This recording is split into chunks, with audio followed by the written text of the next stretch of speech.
One of these devices has been accused of maybe being a little too similar to the other. Now, having spent some time with the Pixel XL, has Google carved out a new consumer niche, or is this a situation of Google flattering? It's time for a showdown between the Pixel XL and the iPhone 7 Plus. Get it? Flattering? Because that's the sincerest form of... never mind. For you specs junkies, you can pause the video here to see what these two titans are packing. Now with that out of the way, we can completely appreciate some of the design concerns some of our viewers have shared down in our comments. When dealing with similar screen sizes, white front bezels, largely aluminum frames, there is a concern of Google falling for the same trap which has doomed other manufacturers. There are several significant design departures, machining subtle corners around these edges, keeping all of the phone controls on the right-hand side, and moving the fingerprint sensor to the rear glass panel. Now, on a personal note, I'm a big fan of rear-mounted fingerprint sensors, but the more I use the Pixel, the less I like this rear glass patch.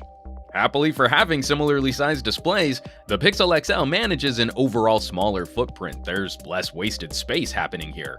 And when using adaptive brightness, the Pixel screen cranks brighter than the iPhone's. Apple's LCD is one of the best displays available for color accuracy, but the higher resolution and slightly higher contrast AMOLED panel on the Pixel scores our win. Comparing camera performance, these two are very evenly matched in both pros and cons. Both focus heavily on point-and-shooty auto modes, no manual features here. Both are HDR and slow-motion champs. Both feature terrific image stabilization, and both only record audio in mono when shooting video. For once though, Apple leads with the more innovative hardware, and the dual sensor setup on the iPhone delivers a novel zoom feature. The extra sensor and hardware image stabilization just edging out the Pixel for our camera win. The competition isn't quite so close when listening to the audio. The Pixel still has a headphone jack, but even through this adapter, the iPhone walks away with an easy win. Higher quality output with a lower noise floor, and worst of all for Google, a noticeably louder amp. Stereo audio on the iPhone also wins out over the single bottom firing speaker solution on the Pixel. This is definitely an area where we wish HTC had managed more influence over this hardware. Thankfully, the battery situation is a bit more even-handed. Both phones are all-day champs, easily lasting me to dinner time with room to spare under moderate use. But in sustained use, the iPhone is better at coasting. In our media test, streaming 30 minutes of HD video over Wi-Fi at 190 lux, the Pixel drained 7% of its battery, the iPhone drained 3%.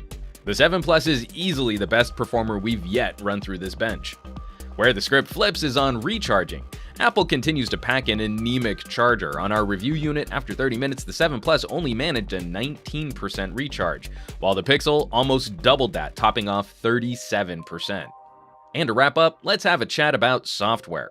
The Pixel's greatest asset to the Android ecosystem is its terrifically smooth performance. We've never used an Android before which felt this fast in daily use. On its own hardware, Google has largely closed the gap on perceived UI performance, even if Apple can still claim some victories when looking at synthetic benchmarks.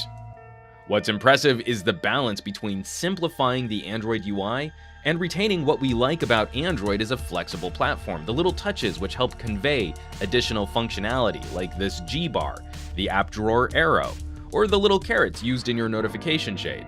Of course, conveyance is still an issue with features like long pressing and force pressing, but if you could take both phones back in time to the 90s and hand them to people who had no experience using a smartphone after the shock had worn off because of the time travel, the Pixel might just be the easier phone to get the hang of. Add to that some nice usability and multitasking tweaks, and more organic conversational interactions with the Google Assistant. Who is the President of the United States? The President of the United States of America is Barack Obama.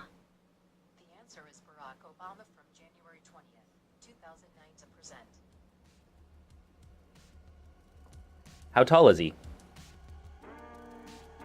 6 feet 1 inch. We're inclined to give the software edge to the Pixel. So let's wrap this up. Where does that leave us between the Pixel XL and the iPhone 7 Plus? iPhone-Android comparisons are always tough, but complicating the showdown is the feeling that Google has their sights set on one specific competitor. Where we genuinely enjoy the aspects of the Pixel that make it unique, the software performance, the rest of the phone seems tunnel vision focused on last year's iPhones. The Pixel becomes more a response to the competition than a showcase for how Google is better than the competition. And Apple is a moving target. The iPhone 7 Plus bests the Pixel with better speaker and headphone audio, more innovative camera hardware, and enhanced water resistance. In a battle of lifestyle features, on devices that both start at $769, we want more than just a response to the market leader. We gotta give this overall win to the iPhone. As always, thanks so much for watching. Be sure to subscribe to this channel for our full Pixel and Pixel XL coverage, and help us out with some sharing on your favorite social networks.